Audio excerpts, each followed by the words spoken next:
Hello everyone. Sai Baba एजुटेक के YouTube channel पे आप सभी का स्वागत है। मेरा नाम है आकाश सराफ और मैं आपके लिए लेकर आ रहा हूँ रीजनिंग का कोर्स। तो आज का जो टॉपिक है वो है कैलेंडर। हम कैलेंडर के बारे में पढ़ेंगे और देखेंगे कि एग्ज़ाम में कैलेंडर से संबंधित किस टाइप के क्वेश्चन पूछे जा सकते हैं, कैसे कैसे क्वेश्चन आएंगे और उनको सॉल्व कैसे करना है। तो कैलेंडर काफ़ी हम अच्छे से पढ़ेंगे, पढ़ने का प्रयास करेंगे। तो सबसे पहले मेरा सवाल ये है कि कैलेंडर जो हम वर्तमान में यूज़ कर रहे हैं वो कौन सा कैलेंडर है। जैसे कैलेंडर कई टाइप के होते हैं अलग अलग। जैसे हिंदुओं का विक्रम संवत से संबंधित, ठीक है। तो अलग अलग हर एक, पारसियों का अलग, मुस्लिम का अलग, सबके अलग अलग कैलेंडर बने हैं। लेकिन जो यूज़ हो रहा है ग्लोबली देखा जाए तो वो कैलेंडर है ग्रिगोरियन, ठीक है। Gregorian calendar. तो ग्रिगोरियन कैलेंडर ये शुरुआत हुई थी, इसकी शुरुआत हुई थी 1 जनवरी 0001, जो वर्ष था, और दिन था सोमवार, मंडे। मंडे से इसकी शुरुआत हुई थी। तब कैलेंडर हमारा शुरू हुआ था और वो लगातार चला ही आ रहा है, चलता ही आ रहा है। तो शुरुआत हमने देखी ग्रिगोरियन कैलेंडर जो हम उपयोग कर रहे हैं 1 जनवरी 0001 से हुई थी और दिन था सोमवार। तो ये कैलेंडर शुरुआत कहाँ से हुई इसकी जानकारी थी। अब आगे जो संबंधित प्रश्न होंगे, एग्जाम में जो प्रश्न होंगे, हम उसको समझने का प्रयास करेंगे। सारी चीज़ें डिटेल में बताई जाएगी, लीप ईयर के बारे में और जो साधारण वर्ष है, और काफ़ी चीज़ें हैं, लीप ईयर कैसे चेक किया जाता है ना। तो उसको हम आगे देखेंगे। उससे पहले कुछ बेसिक चीज़ें जो कैलेंडर में क्वेश्चन बनते हैं डे से संबंधित देख लेते हैं। तो चलिए आगे बढ़ते हैं। जैसा कि अगर मेरा सवाल ये होता है आपसे कि बताइए ऐसे कितने महीने होते हैं जिनमें 28 दिन होते हैं। 28 दिन होते हैं, सोचिएगा और बताइएगा, कमेंट करिएगा कि ऐसे कितने महीने होते हैं साल के जिनमें 28 दिन होते हैं। तो अधिकतर बच्चों का आएगा कि सर एक माह होता है, वो भी फरवरी का। लेकिन यदि आपने मेरा सवाल अच्छे से सुना होगा, मेरा सवाल ये था कि ऐसे कितने दिन, कितने महीने होते हैं जिनमें 28 दिन होते हैं। तो ऐसे तो 12 के 12 महीने होते हैं जिनमें 28 दिन होते हैं। यदि मेरा सवाल ऐसा होता कि ऐसे कितने महीने होते हैं जिनमें सिर्फ 28 दिन, सिर्फ 28 दिन, साधारण वर्ष की बात की जाए तो, ठीक है, एक साधारण वर्ष में ऐसे कितने महीने होते हैं जिनमें सिर्फ 28 दिन होते, तब आपका ये वाला सही होता, तब आपका ये जवाब सही होता। लेकिन मेरा सवाल था कि ऐसे कितने महीने होते जिनमें 28 दिन होते। तो ऐसे तो सारे महीने हो गए जिनमें 28 दिन होते हैं, ठीक है। खैर, अब बात कर लेते हैं कि कुछ महीनों में 30 दिन होते हैं, कुछ 31 दिन के होते हैं, है ना। और फरवरी तो आप जानते हैं साधारण वर्ष 28 दिन की होती है। जबकि अधिवर्ष या लीप ईयर की बात की जाए ऐसे वर्ष में वो 29 फरवरी 29 दिन की हो जाती है, ठीक है। आइए समझते हैं कि 30 दिन के जो महीने होते हैं वो कौन कौन से। तो ये आपको दिमाग में बैठा के रखना है, ठीक है। ये आप बिल्कुल दिमाग में बैठा लीजिए। अप्रैल पहला, फिर अप्रैल के बाद जून, फिर सितंबर, फिर नवंबर, ठीक है। अप्रैल, जून, सितंबर, नवंबर, ये जो हैं ये होते हैं 30 दिन वाले, 30 दिन वाले, ठीक है। इसके अलावा बचते क्या है, फरवरी को यदि छोड़ दिया जाए, फरवरी या तो 28 की होती है या तो 29 की होती है, ठीक। अब बात आती है बचे हुए, जो बचे हुए मंथ है वो 31 दिन के होते हैं। 31 दिन के तो कौन कौन से मंथ बच गए, जनवरी, मार्च, मई, जुलाई, अगस्त, अक्टूबर और दिसंबर। तो ये जो हो गए ये 31 डेज के हो गए, ठीक है, 31 डेज। तो आप एक दो बार बोलेंगे तो आपके दिमाग में बैठ जाएगा अप्रैल, जून, सितंबर, नवंबर। अप्रैल, जून, सितंबर और नवंबर ये 30 दिन के होते हैं। फरवरी पता है आपको 28 या 29 दिन की, 29 दिन की होती है। उसके अलावा बचे जनवरी, मार्च, मई, जुलाई, अगस्त, अक्टूबर और दिसंबर, ये 31 दिन के होते हैं। ठीक है, इसको तो हाथों में भी गिनने का तरीका होता है। शुरुआत करते हैं ऐसे करके, हाथों से भी गिना जा सकता है, लेकिन आपको दिमाग में रखना है कि अप्रैल, जून, सितंबर और नवंबर 30 दिन के हैं। फरवरी आपको पता है 28 से 29 की है। तो उसके अलावा जो जितने मंथ बचते हैं वो 31 दिन के हो जाते हैं, 31 दिन के, 31 डेज। ठीक है। अब सवाल कुछ इस तरीके से बनता है, यदि मैं आपसे सवाल कर दूं कि आज आज टुडे, अगर आज मंडे है, आज सोमवार है, तो 24 दिन के बाद कौन सा दिन होगा? 24 दिन के बाद कौन सा दिन होगा बताइए, कमेंट कर सकते हैं। तो 24 दिन के बाद निकालने के लिए आप ध्यान दे पाएंगे, जैसे सप्ताह की जो शुरुआत हुई मंडे से हुई, फिर उसके बाद मंडे के बाद Tuesday, Wednesday, Thursday, Friday, Saturday, Sunday. तो आप देखेंगे मंडे, यदि आज मंडे है तो 7 दिन बाद, तो देखिए 1, 2, 3, 4, 5, 6 और फिर 7वें दिन वापस से मंडे आएगा। मतलब कि इसमें 7 ऐड होगा, जब अगला 7 ऐड होगा तो फिर मंडे हो जाएगा, फिर 7 ऐड होगा तो फिर मंडे हो जाएगा, फिर 7 ऐड होगा तो फिर मंडे हो जाएगा। तो आप यहाँ देख पाएंगे कि 7 त्रिक 21 दिन तो ये होगा। अब 3 दिन और जुड़ना है, तो 3 दिन देखिए मंडे में जुड़ेगा, तो ट्यूसडे, वेडनेसडे, थर्सडे, है ना। तो दिन आ जाएगा आपका गुरुवार, दिन आ जाएगा आपका गुरुवार। तो इससे क्या समझ में आया? इससे ये समझ में आया कि 7 के मल्टीपल पे यदि कोई डेज हो, 7 के मल्टीपल पे, ठीक, तो वहां से वो सप्ताह वापस से स्टार्ट होता है। यदि 7 जोड़ दिया जाए, 14 जोड़ दिया जाए, 21 जोड़ दिया जाए, 28 जोड़ दिया जाए, है ना, तो वापस से वही दिन आ जाता है जिस दिन को पूछ रहे हैं, जिस दिन से शुरुआत हुई। यदि बोलता है, ये तो बाद का बोला 27 दिन बाद, 27 दिन पहले भी पूछता तो भी क्या होता कि आप यहाँ पास 24 को 7 से डिवाइड करते, रिमाइंडर कितना बचता? रिमाइंडर आपके पास बचता 3। तो जितना रिमाइंडर बचता, रिमाइंडर, उसको आपको इसमें ऐड करना है। तो 3 ऐड करते तो 1, 2, 3, तो थर्सडे आ गया। यदि पिछला पूछता, बोलता कि अभी तो ये आने वाले दिन थे, कि 24 दिन बाद क्या होगा, यदि 24 दिन पहले भी पूछता तो ये माइनस में जाता, -7, फिर -7, फिर -7, कुल मिला के बात वही होती कि 21 होता। रिमाइंडर 3 बचता, तो हम -3 करते, तो हम 3 पीछे जाते। यदि पिछला पूछता तो हम वापस पीछे जाते, पीछे जाते मतलब 1, 2, 3, तो वो शुक्रवार आ जाता। यदि पहले पूछता तो शुक्रवार आता। ठीक है, यदि पहले पूछता तो शुक्रवार आता। तो ऐसे यदि डेज दे दिया हो तो उसको हम 7 से डिवाइड करेंगे, जो रिमाइंडर बचेगा उस दिन में ऐड हो जाएगा। ठीक है। जैसे एक सवाल और मैं पूछ दूं कि मान लीजिए आज बुधवार, आज मैंने बोला, मान लीजिए वेडनेसडे है, ठीक है, तो 63 दिन बाद क्या होगा? 63 दिन बाद,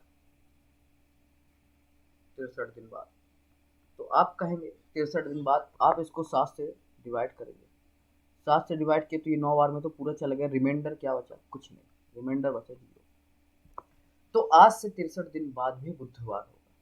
यदि पहले पूछता 63 दिन पहले क्या था, तो 63 दिन पहले भी बुधवार रहा होगा। जब रिमाइंडर 0 बचे तो दिन वही होगा। ठीक है, जब रिमाइंडर 0 बचता है तो दिन वही होगा। ठीक है, तो इस तरीके से पूछ सकता है। ठीक, तो ये बात आप नोट कर सकते हैं कि जब रिमाइंडर 0 होगा तो दिन वही आ जाता है। ठीक है, तो ये नॉर्मल सी बात है। अब बात कर लेते हैं विषम दिनों की संख्या क्या होती है। विषम दिनों की संख्या,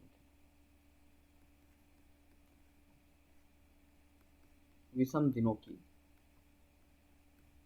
संख्या मतलब कि इसको इंग्लिश में बोलते हैं कैलकुलेशन ऑफ ऑड डेज। ठीक है, क्या होता है कैलकुलेशन ऑफ ऑड डेज? विषम दिनों की संख्या क्या होती है? देखिए, यही चीज था जो मैंने समझाया, विषम दिनों की संख्या। ठीक है, 7 से डिवाइड करने पर जितने डेज बच जाते हैं एक्स्ट्रा, जितने दिन एक्स्ट्रा बचते हैं या रिमाइंडर बचते हैं, ठीक है, वो विषम दिन कहलाते हैं किसी भी दिन के लिए। ठीक है, जैसे मैंने बोला आज मंडे है, अभी आपने देखा, तो 24 दिन बाद क्या होगा, 63 दिन बाद क्या होगा, 100 दिन बाद क्या होगा। ठीक है, जैसे अगर 100 दिन किया तो आप इसको 7 से डिवाइड करोगे तो ये लगभग 14 बार में 98, ठीक है, 14 बचेगा रिमाइंडर कितना, 2 बचेगा। रिमाइंडर आपके पास बचा 2, तो यही रिमाइंडर और डेज कहलाते हैं। यही रिमाइंडर जो है वो और डेज कहलाते हैं, ठीक। और ये ऐड हो जाएगा जिस दिन के लिए पूछा। यदि बोलता कि आज सोमवार है, 100 दिन बाद क्या होता, तो सोमवार पे फिर आप 2 जोड़ते, तो सोम के बाद आता है मंगल और फिर बुध, तो बुध हो जाता है इसका आंसर, ठीक है। तो यही और डेज कहलाता है, ठीक। चलिए, यदि हम साल की बात करें, कंप्लीट साल की बात करते हैं, एक साधारण वर्ष की बात करते हैं। देखिए 2 वर्ष होते हैं, एक साधारण वर्ष होता है, एक लीप वर्ष होता है, ठीक है। तो साधारण वर्ष में कितने दिन होते हैं?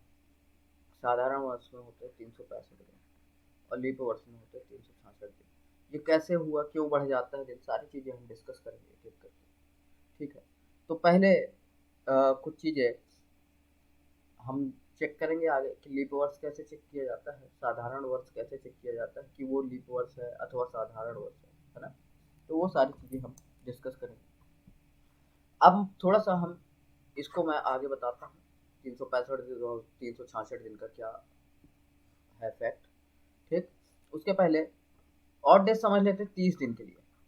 जो महीने 30 दिन के होते हैं, जैसे अप्रैल, जून, सितंबर और नवंबर, ठीक है। ये हो गया। इसको आप 30 दिन होते हैं, 7 से डिवाइड करो, कितना रिमाइंडर बचेगा? तो आप कहोगे सर रिमाइंडर बचेगा 2, रिमाइंडर बचेगा 2, तो यही है और डेज, यही और डेज। तो 30 दिन के जितने भी महीने होते हैं उनमें हमेशा और डेज 2 होते हैं। 31 दिन की अगर बात की जाए, 31 दिन को आपको पता कौन कौन सा है, जनवरी, मार्च, मई, जुलाई, अगस्त, अक्टूबर और दिसंबर, ठीक है। ये होते 31 दिन के, तो इसको भी आप डिवाइड करो 7 से, तो रिमाइंडर बचेगा आपके पास 3। तो ये हो गया 31 दिन के लिए और डेज, ठीक है, समझिएगा। 30 दिन के लिए हमने 7 से डिवाइड किया तो रिमाइंडर बचा 2, तो रिमाइंडर बचा 2 मतलब 30 दिन के लिए और डेज है 2। 31 दिन की अगर बात करें तो 31 दिन के लिए और डेज होते हैं 3, ठीक है। अब फरवरी की बात करें तो फरवरी के 2 होते हैं। यदि साधारण वर्ष है तो 28 दिन होगा, तो इसका रिमाइंडर तो बचेगा 0। लेकिन 29 दिन होगा, 7 से डिवाइड करोगे तो रिमाइंडर बचेगा 1, ठीक है। 29 दिन कब, जब लीप वर्ष की बात की जाए, ठीक है। इसके बाद आइए जैसे ईयर की बात की जाए, कंप्लीट ईयर की बात की जाए, ठीक है। यदि मैं कंप्लीट ईयर की बात करता हूँ तो साधारण वर्ष, साधारण वर्ष में, साधारण वर्ष की बात की जाए तो इसमें होते हैं 365 दिन, इसमें होते हैं 365 दिन, ठीक है। अब इसका और डेज कैसे निकालोगे, 7, ठीक है। तो 7 से डिवाइड करोगे तो आप 7 से डिवाइड कर लो तो इसमें रिमाइंडर बचेगा 1, रिमाइंडर बचेगा 1। ये साधारण वर्ष है। लेकिन अधिवर्ष या लीप वर्ष की बात की जाए, लीप वर्ष की बात की जाए तो उसमें होते हैं 366 दिन, और आप जब इसको 7 से डिवाइड करोगे तो रिमाइंडर बचेगा 2। तो यदि पूरे कंप्लीट साधारण वर्ष की बात की जाए तो उसका रिमाइंडर 1 बचता है और डेज 1 बचता है, और अधिवर्ष की बात की जाए या लीप वर्ष की तो रिमाइंडर 2 बचता है। इनका यूज कैसे करना, सारी चीजें सीखेंगे, बस आप बेसिक धीरे धीरे समझते जाइए। एक साधारण वर्ष में ऐसे कितने वर्ष दिन होते हैं? एक सवाल बनता है, एक साधारण वर्ष में ऐसे कितने दिन होते हैं जो अधिकतम 53 बार आते हैं, अधिकतम 53 बार आते हैं, ठीक है।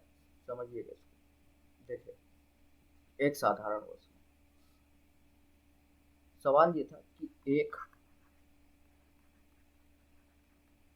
साधारण वर्ष में ऐसे कितने दिन होते हैं जो अधिकतम 53 बार आते हैं, 53 बार आते हैं, ठीक है। साधारण वर्ष की बात करते हैं, ठीक है।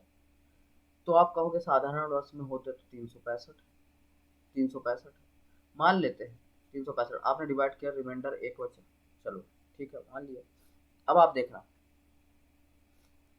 इसका आंसर होगा केवल 1 दिन, केवल 1 दिन ही ऐसा होता है जो कि 53 बार आता है, 52 बार नहीं। अब समझे कैसे, आप इसको डिवाइड करो 7 से, देखो 52 बार में जा रहा है लेकिन रिमाइंडर बच रहा है 1, रिमाइंडर बच रहा है 1।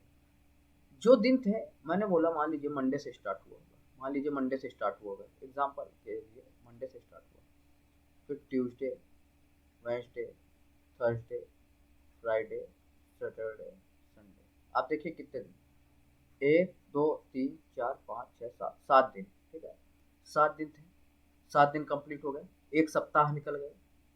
इसी तरीके से अगला 7 दिन। ठीक है, फिर इसी तरीके से, मतलब कुल मिला के देखा जाए तो मंडे से संडे तक एक सप्ताह निकल गया, एक वीक। फिर अगला मंडे आया, फिर संडे को ख़त्म हुआ, फिर दूसरा वीक निकल गया। इसी प्रकार तीसरा करते करते आप देखोगे मंडे से संडे वापस से ये 52 नंबर का सप्ताह खत्म हो गया, 52 नंबर का।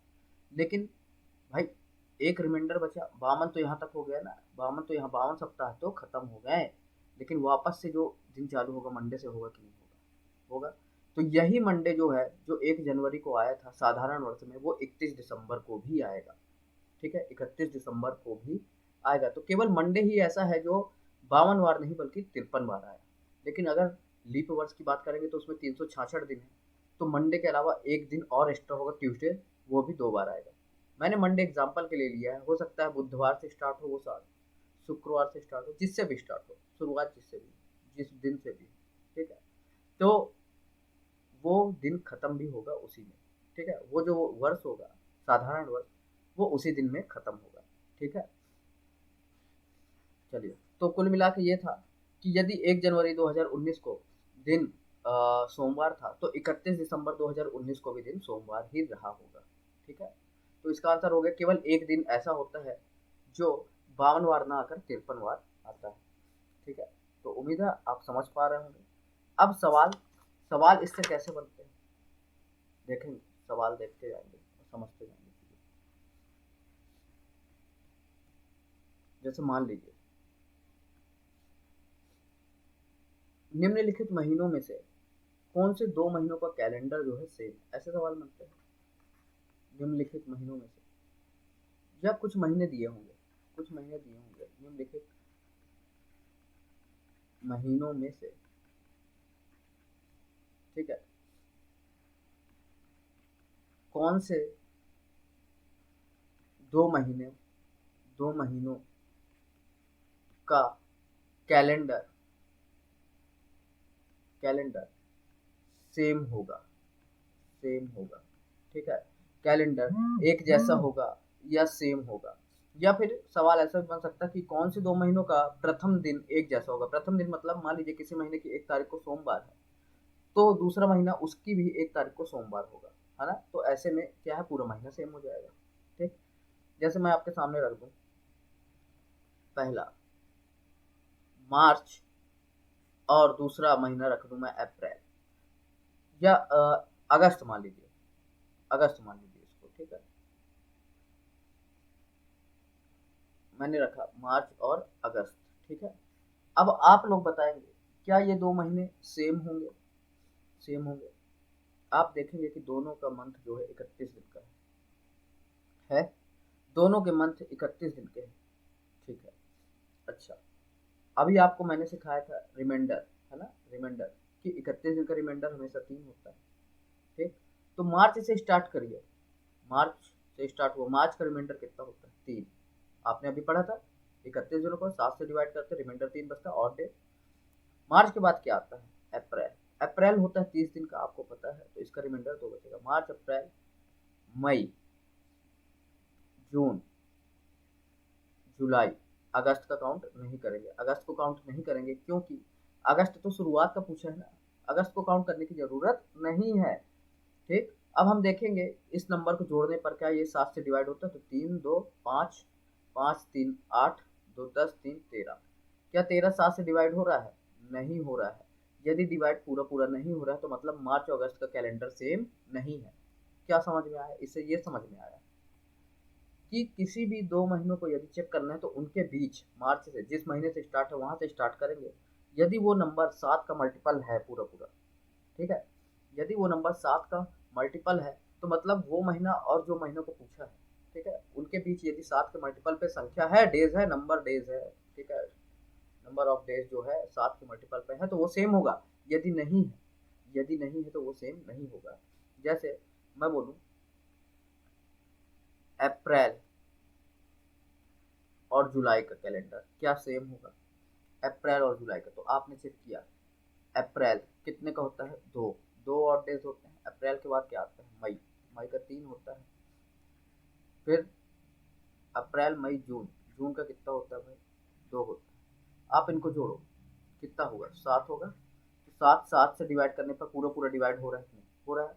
मतलब इनके बीच 7 के मल्टीपल पे डेज थे, इनके बीच जो डेज थे वो 7 के मल्टीपल पे थे। तो मतलब अप्रैल, और देखो जुलाई को काउंट तो नहीं करना है, लास्ट वाला काउंट नहीं किया जाता है।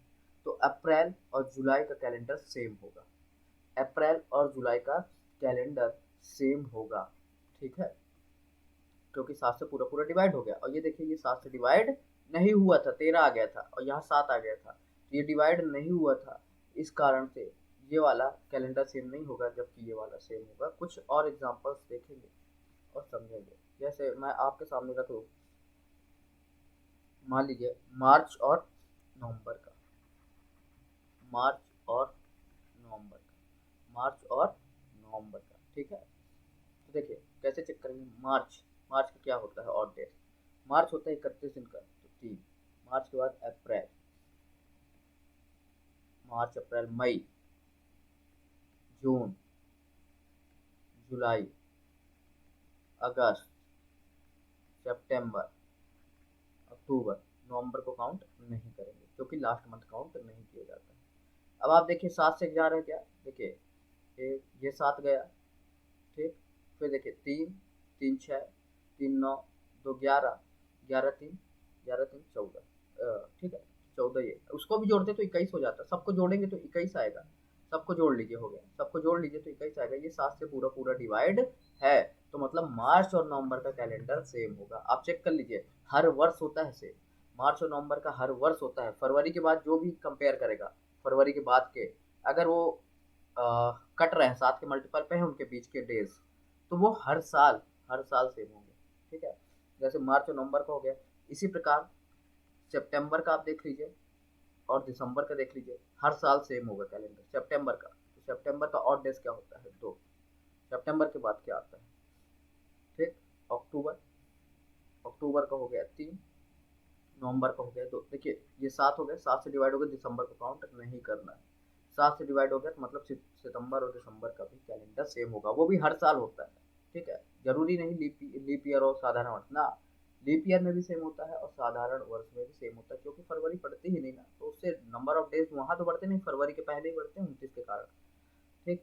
तो ये जो 3 पेयर आपको मैंने बताया, मार्च नवंबर का, सितंबर दिसंबर का और अप्रैल जुलाई का, याद कर लो, अप्रैल जुलाई मार्च नवंबर सितंबर दिसंबर, हर साल इसका कैलेंडर सेम होता है, चेक कर लेना कैलेंडर, ठीक है। अब यदि मैं इसी प्रकार बोल दूं आपको जनवरी और अप्रैल का, जनवरी और अप्रैल का क्या कैलेंडर सेम है? तो अब देखिए इसको कैसे चेक करना है। देखिए जनवरी 3 और डेज, फरवरी, फरवरी यदि साधारण है तो 0 आएगा, फरवरी यदि साधारण है तो 0 आएगा, मार्च का 3 आएगा। अब देखिए इसको जोड़ने पे क्या आ रहा है, यदि साधारण, साधारण वर्ष है तो फरवरी का रिमाइंडर मैंने बताया था 0 आएगा।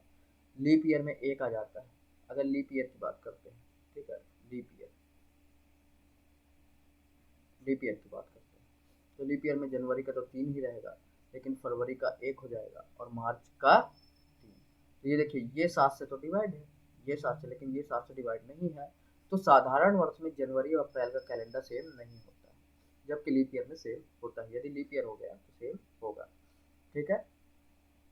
इसी प्रकार आप देखिए जनवरी अप्रैल हो गया, आप देख लीजिए इसका जनवरी और जुलाई का चेक करिए क्या सेम है। तो जनवरी का रिमाइंडर आएगा 3, फरवरी का आएगा, यदि साधारण है तो 0, ठीक, और साधारण नहीं है तो 1, साधारण नहीं है तो 1 आएगा, जनवरी का 3। जनवरी फरवरी मार्च अप्रैल मई जून जुलाई का काउंट नहीं होगा। इसी प्रकार यहाँ भी कर लीजिए, देखिए मार्च 3, अप्रैल 2, मई 3, जून 2, जुलाई काउंट नहीं होगा। आप जोड़िए, 3 3 6, 2 8, 3 11, 2 13, तो क्या ये 13 डिवाइड होगा? नहीं होगा। तो मतलब साधारण वर्ष का कैलेंडर सेम नहीं है जनवरी जुलाई का। लेकिन इसको जोड़िए आप, 7 तो ये हो गया और 7 ये हो गया, पूरा 14 हो गया, तो ये 7 से डिवाइड होगा, तो मतलब लीप ईयर का कैलेंडर अगर होगा जनवरी और जुलाई का, लीप ईयर होगा तब सेम होगा, लीप ईयर में नहीं है तो सेम नहीं होगा। ठीक है, समझ पाए? जहाँ भी डाउट होगा कमेंट करके मुझे बताएंगे, ठीक है, अगली क्लास में उसको डिस्कस किया जाएगा। ठीक, तो इस तरीके से हो गया।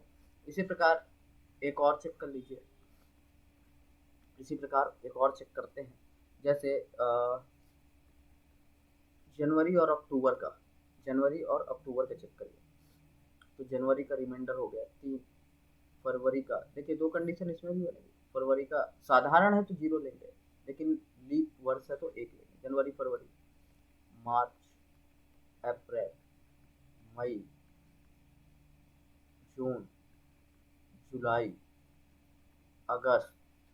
देखिए जुलाई और अगस्त दोनों का रिमाइंडर 3 होता है। अगस्त, फिर क्या आएगा? सितंबर। ठीक, अब आप इसको देख लीजिए। देखिए जनवरी, फरवरी, मार्च, अप्रैल, मई, जून, जुलाई, अगस्त, सितंबर, अक्टूबर। अक्टूबर काउंट नहीं होगा, लास्ट वाला काउंट नहीं होता है।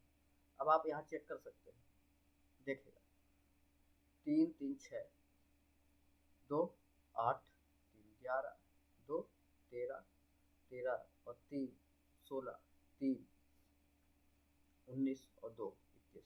क्या ये साधारण वर्ष 21 का हो रहा है? अगर हो रहा है तो ये साधारण वर्ष में दोनों के कैलेंडर सेम होंगे, साधारण वर्ष में दोनों के सेम होंगे। देखिए एक बार और जोड़ लेते, कुछ गड़बड़ तो नहीं जुड़ा है? 3 3 6 और 2, 3 3 6 2 8, 3 11, 11 और 5 16, 16 और 3 19, 19 और 2 21। ओके, मतलब कि ये साधारण वर्ष में सेम होंगे, लेकिन लीप ईयर में एक ज़्यादा हो जाएगा तो वो तो होगा ही नहीं, 22 हो जाएगा, 22 डिवाइड होना नहीं है, तो इसलिए ये साधारण वर्ष में सेम होंगे जबकि लीप ईयर में सेम नहीं होंगे। उम्मीद है समझ पा रहे होंगे। इसी प्रकार अब आप लोग के लिए होमवर्क है क्या, कि फरवरी और नवंबर का बताएंगे क्या सेम है, अगर है तो किस में है, साधारण में है, लीप में है, किस में है। ठीक है, ऐसा बताएंगे। ठीक चलिए, तो ये कुछ थे ऐसे जो आप सॉल्व करेंगे। फरवरी और नवंबर का आप बताएंगे सेम है कि नहीं, लीप ईयर में है तो लीप ईयर का बताएंगे, साधारण में है तो साधारण का बताएंगे। तो ये कुछ बेसिक हमने स्टार्ट किया कैलेंडर का, तो और डेज से संबंधित है। आगे हम क्वेश्चन और बढ़ाएंगे और बढ़िया बढ़िया हर एक टाइप देखने का प्रयास करेंगे कि कितने टाइप से क्वेश्चन पूछे जा सकते हैं, जो ज़रूरी होगा उसको काफ़ी डीप में डिस्कस भी करेंगे। लीप ईयर का कॉन्सेप्ट बताएंगे, कैसे बना लीप ईयर, साधारण वर्ष क्या कैसा कॉन्सेप्ट, सारी चीज़ें देखेंगे। तो आज के लिए इतना ही, थैंक यू सो मच, मिलेंगे अगली क्लास में। यदि आपने चैनल को सब्सक्राइब नहीं किया है तो कर लीजिए और अपने दोस्तों के साथ शेयर भी करिए। Thank you so much.